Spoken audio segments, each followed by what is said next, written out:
I am very upset, so I will read a prepared statement to ensure that my utter disgust of Larry Stern, Wayne Wentz, Steve Holland, and the other two on this board is focused. I have two pieces of advice to the community. Number one, it is the purpose for us to educate and expose the actions of our government officials so that people in our community with character and a backbone can seek the resignation of those that fail to meet their oath. And in doing so, we can restore the community voice. The second is to continue with the Section 318 removal process that has been started. The neglect of duty under Pennsylvania School Code gives cause to empower the courts to remove government directors that neglect their duty. 10 taxpayers file a simple mandamus at the county courthouse, and in this recent case 20-1484, the 5 directors have made pleas of immunity, among other things. I find it sickening. You see, you're allowed to file a paperwork with the courts to remove directors that fail to honor their oath. Let's take a look. One of the requirements of that removal is they have to neglect Pennsylvania School Code. So on the Auditor General, page 16 of the document, 2020, and later on page 27, it is stated that the board members failed to comply with the Pennsylvania School Code and acted in non-compliance with the Pennsylvania School Code.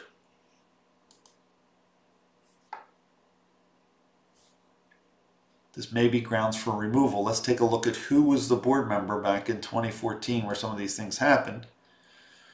And you got some usual suspects: Larry, Wayne, and there he is, Stevie Holland. In my opinion, the government was elected to oversee the public schools, create policy, and enforce policy at a local level. It has been my contention for many years that this particular government body, the Lehighton Area School District Board, has been acting in opposition to common sense. They silence the public, and they are failing to protect the students and save the community. Corruption and waste are prevalent. Reform will set the path straight. Proper governance is apparently still being blocked by these 5. We have numerous examples of government schools that have failed to protect the students. We need to protect the students attending these publicly run government schools. The lack of board oversight and continued rubber stamping of the administration, in my opinion, allows for an environment of neglect.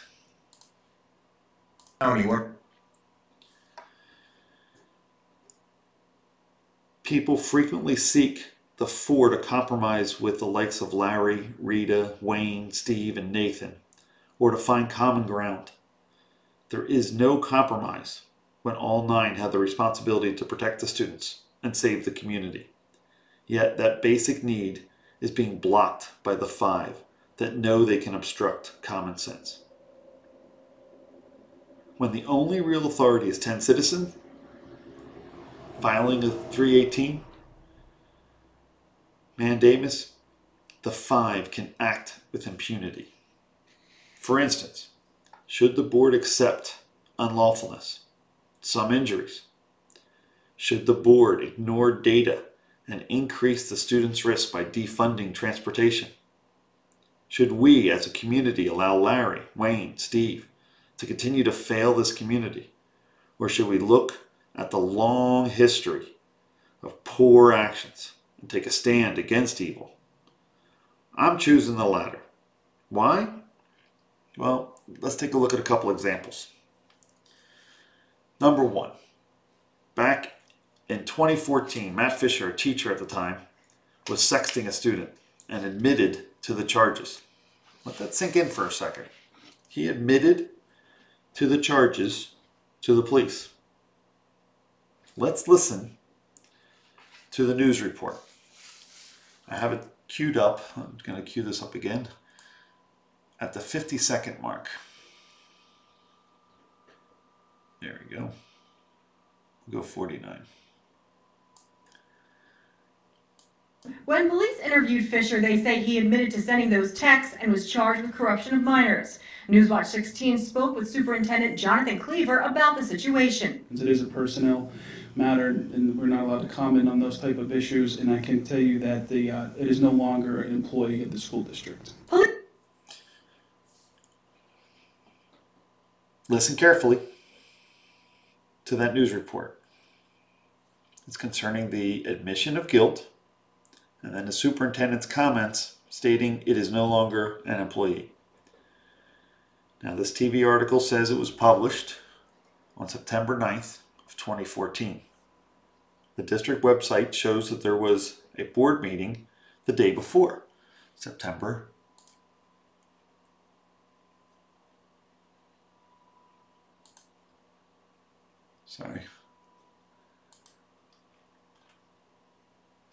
8th, 2014. So I looked. Apparently there's no mention in the September minutes of a sexting teacher that admitted to these crimes. I'm going to let you roll that tape one more time. This is the day before the news report, board meeting. I can't find a single mention of protecting these students from a sexting teacher.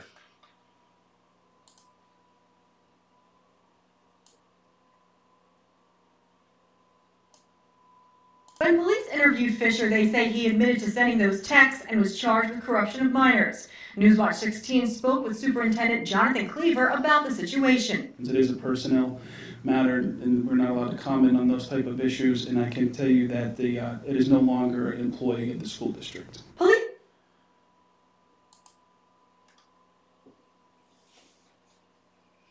Personally, I was surprised the board didn't hold a special meeting the month before when the person was arrested and confessed.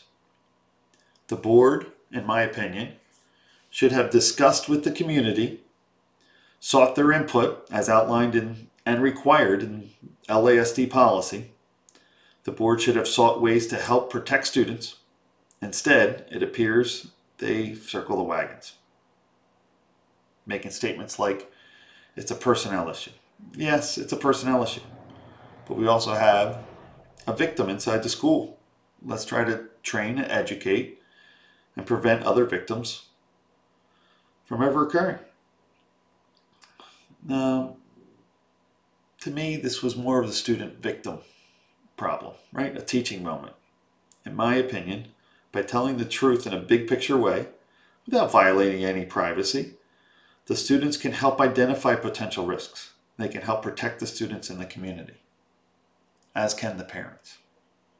A month earlier, during the August 2014 meeting, on page 13,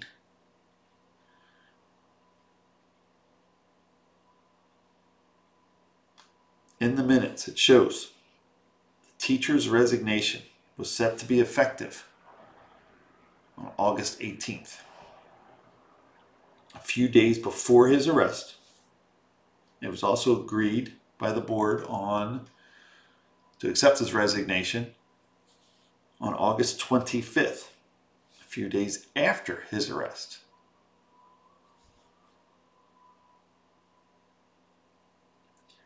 Some familiar names were on the board at this time. This was voted, by the way, 9-0. And if you go back up to who was on the board at the time, Steve Holland, Larry Stern, Wayne Wentz, right? A couple others. Okay, let's fast forward. 2017. A student pled guilty for an incident in a high school. Both of the people involved were students at the school. Sex, drug paraphernalia, and assaults on school grounds. Does that sound familiar? What was the board's action back then? who was on the board in 2017. Here's 2017, right? We got Steve Holland, Larry Stern, Wayne Wentz.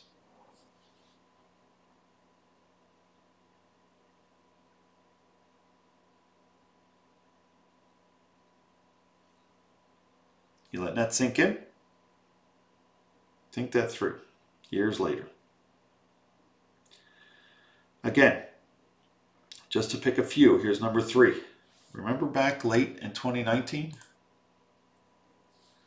December of 2019? Well, it was the community that broke that story.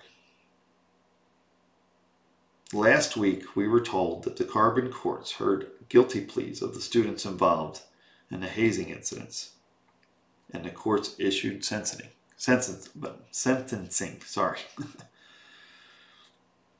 We don't know how many, who. This is all juvenile-related stuff, but that was the report that was provided. What was the actions taken by the board on this incident? The courts apparently held the students accountable, but did the board hold itself, the government officials, accountable? Did the board hold the government staff accountable? Do you feel the board is providing cover, circling the wagons? Or are they just acting with lawful transparency so the future risks can be mitigated? If we have transparency, can't we prevent these things from happening?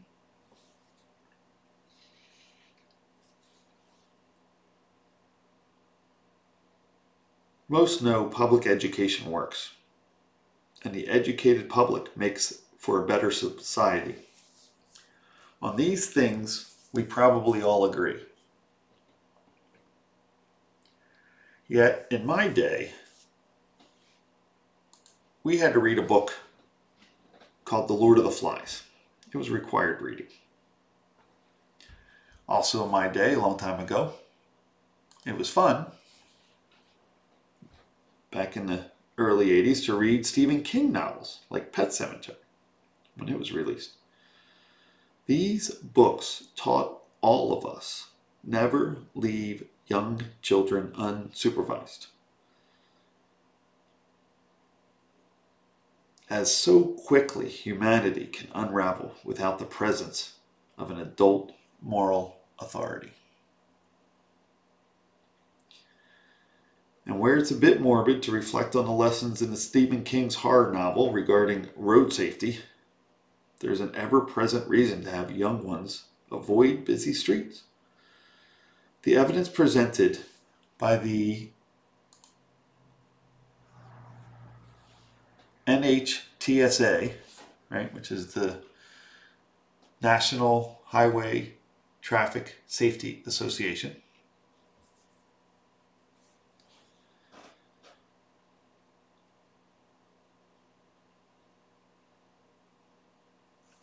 shows that it's 70 times.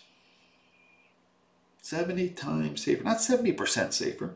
70 times safer. This should not be ignored. We need to protect the students and save the community.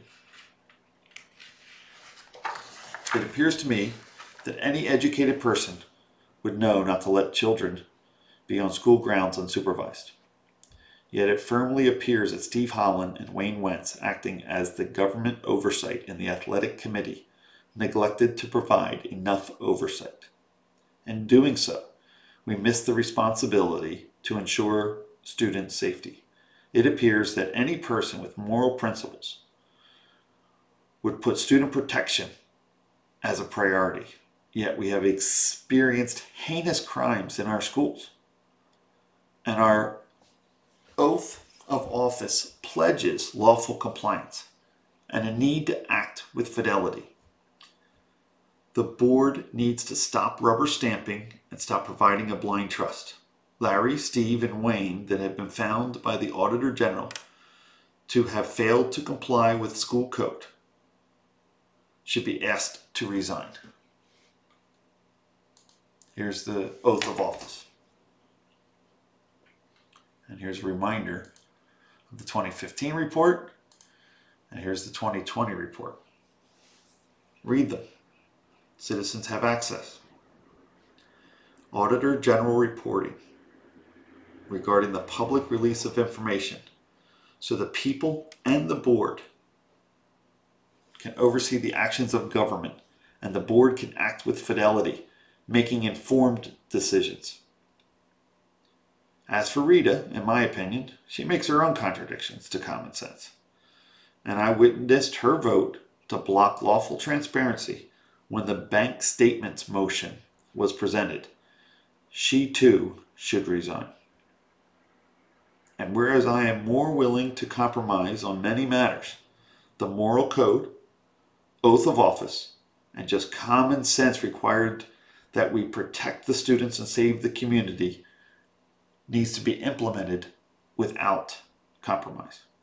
Hate me all you like. I am loud and stubborn and well documented. The truth is the district has needed reform for quite some time. And until Larry, Steve, and Wayne resigned, the history of failure to protect the students and save the community appears to be repeating itself. The community has been lied to, tired of these lies. I will continue to be a rigid force against the evil that I see, since I am not the silent type. The people on this government board have tried to silence me. They have failed. We have a First Amendment, and exercising it has proven successful for hundreds of years. Sure, I remember when government politicians that I called out on their BS got really mad and arrogant. They voted, they rebuked me, they sanctioned me, they censured me, and the government even sued me using our own educational funds.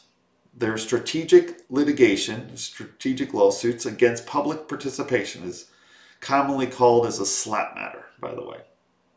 Well, I'm still speaking out and could use some help. We have proven the problem exists and know the path forward. Since I do not play politics, believing in self-inflicting term limits, I act as the first spear in reforming governments. The community will need to speak up and legally hold their government accountable. No one should have to compromise with evil. And I remember that which matters most. We are still here. We are still here! And they're the angry ones in the background, just not understanding the responsibility to act with moral authority. Gotta love that clip. We are still here! All right, we'll move on. The community is willing to protect the students and save the community. There are just 5 obstinate government officials that think we will run out of energy, fade away again, give up, or allow them to reign without resistance. And in my opinion, they need to recognize that we will not. And for that, I have one word that describes my passion to reform this government, honor my oath, and restore a government of, by, and for the people. And that one word is relentless. I really appreciate you sticking this out and recognizing. Do some research. I say it's time to seek the resignation. You're going to need to get as many people as you can to send these notes to your government officials. Send them an email. Nag them. Make sure that they know what you think. Because too many years, too many victims in our schools, too many missing, inappropriately used funds, missing documents. It's wrong. They know what they're doing. Larry's not dumb. Wayne's not dumb. I don't think Steve's too dumb. Nathan, probably not dumb. Rita, she's her own inconsistencies, right? But they probably are smart enough to know what the laws are. They know how to read. They should follow them. And if they do not, the community should hold them accountable. Send an email. Show your voice. And if they neglect the law, there is a path to remove them. Section 318 of the Pennsylvania School Code. Have yourself a great day. Thank you.